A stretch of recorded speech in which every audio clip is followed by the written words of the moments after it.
कहानी एक ऐसे घर से जहां शादी का माहौल है, लेकिन टेंशन और शांति इतनी कि शादी का घर किसी जंग के मैदान जैसा दिख रहा था। अरे जैसा मर्जी डेकोरेशन कर दो, पैसों की चिंता मत करो। इतना पैसा जब लड़के वालों को दे दिया तो फूल वालों को देने में मुझे क्या दिक्कत है? अरे धीरे बोलो ना, साफ लग रहा है कि फ्रस्ट्रेटेड हो। अरे तुम तो चुप ही रहो।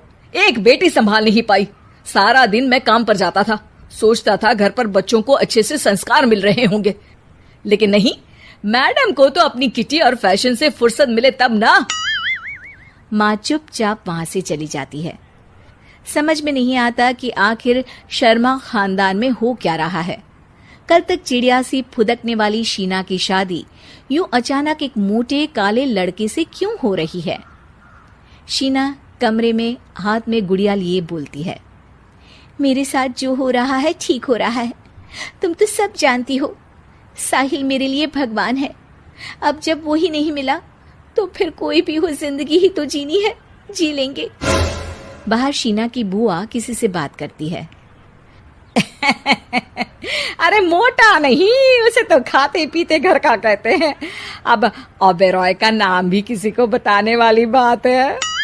उनका इकलौता लड़का तो करोड़ों की सामी तो है ही। अरे हमारी शीना बिटिया तो रानी बनेगी, रानी। इन सब के बीच कहीं कोने पर शीना हाथ में मेहंदी सजाए बैठी थी और आंखों में आंसू सजाए। और वो समय भी आ जाता है जब शीना मंडप के नीचे हाथ में वरमाला लिए खड़ी होती है, लेकिन तभी अफरा तफरी मच जाती है। कोई कहता है, अरे लड़के की माँ को हार्ट अटैक आ गया। अरे अच्छी खासी थी, कैसे हो गया? अरे कहते हैं ना, किसी किसी लड़की के पैर अच्छे नहीं होते, हो सकता है कि मनहूस है ये लड़की। शीना पास खड़ी सब सुन रही थी। फिर शीना अपने कमरे में आ जाती है। शादी ये कहकर नहीं होती कि लड़की मनहूस है। अब लगातार शीना के लिए लड़के देखने आते, लेकिन आस पड़ोस या किसी के कहने पर शादी हर बार टूट जाती।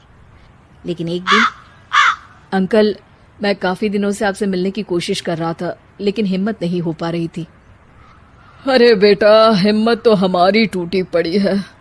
वैसे कौन हो तुम? अब मेरा नाम साहिल है अंकल।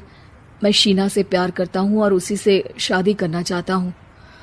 अरे अब तो किस जात के हो ये भी मायने नहीं रखता। बेटा, मेरी बेटी मनहूस है, ये सब कहते हैं कि इसीलिए उसकी शादी नहीं हो पा रही। अगर तुम शादी करने को तैयार हो तो ठीक है। शीना की शादी साहिल से हो जाती है।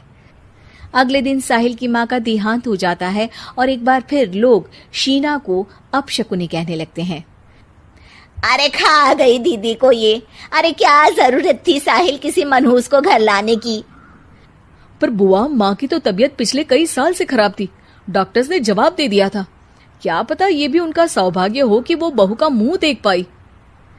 अरे बहू का मुंह देख पाई, या ये कह लो कि बहू का मुंह देखते ही स्वर्ग लोक सिधार गई। खैर, हमें क्या, घर तुम्हारा है, हम तो चले।